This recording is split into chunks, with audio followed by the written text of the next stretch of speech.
بسم اللہ الرحمن الرحیم۔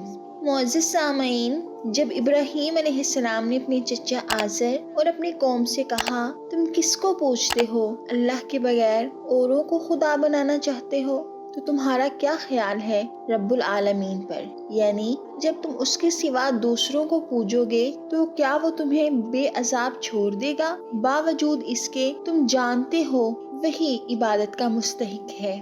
اس قوم کا سالانہ ایک میلہ لگتا تھا، جنگل میں جاتے تھے اور شام تک وہاں لہو لعب میں مشغول رہتے تھے۔ واپسی کے وقت بت خانے میں آتے تھے اور بتوں کی پوجا کرتے تھے، اس کے بعد اپنے مکانوں کو واپس چلے جاتے تھے۔ جب حضرت ابراہیم علیہ السلام نے ان کے بتوں کی مذمت بیان کی تو انہوں نے کہا کل ہماری عید ہے، جنگل میں میلہ لگے گا، ہم نفیس کھانے پکا کر بتوں کے پاس رکھ جائیں گے اور میلے سے واپس آ کر تبرک کے طور پر کھائیں گے۔ آپ بھی ہمارے ساتھ چلیں، دیکھیں کہ ہمارے دین اور طور طریقے میں کیا بہار ہے اور کیسے لطف اٹھاتے ہیں۔ جب وہ میلے کا دن آیا تو آپ کو چلنے کے لیے کہا گیا تو آپ کے جواب کو قرآن مجید میں ان الفاظ سے ذکر کیا گیا ہے۔ اس نے ایک نگاہ ستاروں کو دیکھا، پھر کہا میں بیمار ہونے والا ہوں۔ معزز سامعین، آپ نے ستاروں کو ایسے دیکھا جیسے ستاروں کا حساب لگانے والے دیکھتے ہیں۔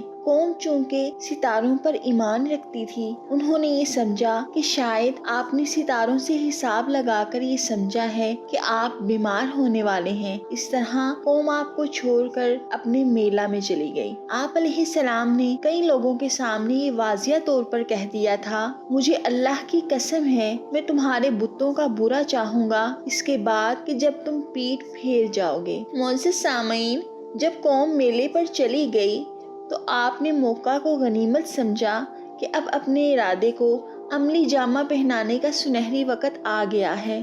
آپ نے چپکے سے بت خانے کا رخ کیا، وہاں جا کر دیکھا کہ قوم نے ان کے پاس طرح طرح کے کھانے رکھ دیے ہیں جو کہ وہ میلے سے واپس آ کر کھائیں گے اور بتوں کی پوجا کریں گے۔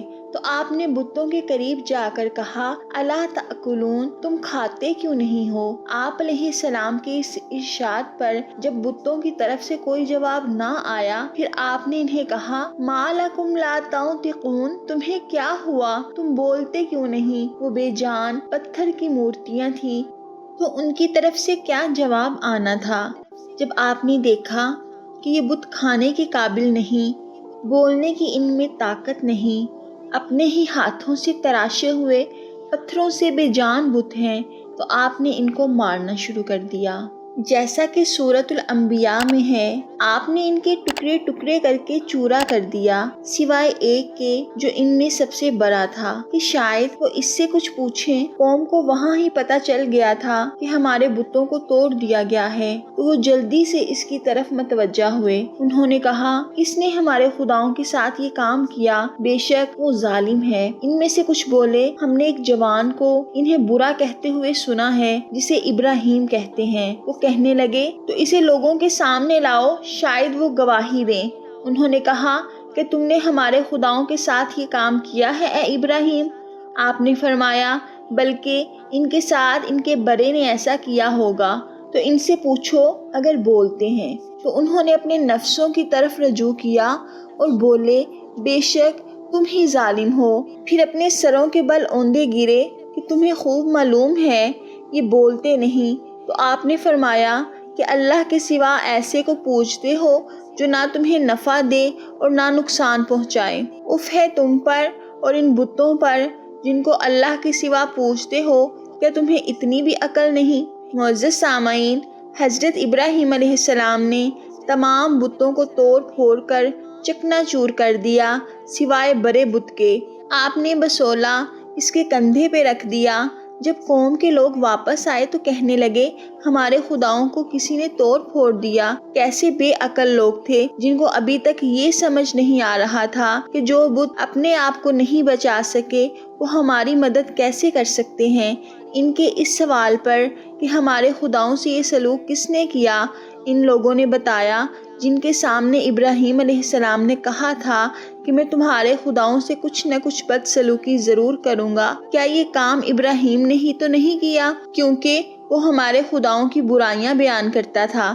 اب وہ کہنے لگے کہ ابراہیم کو سامنے لاؤ تاکہ اس پر گواہیاں قائم کر کے مقدمہ قائم کیا جا سکے۔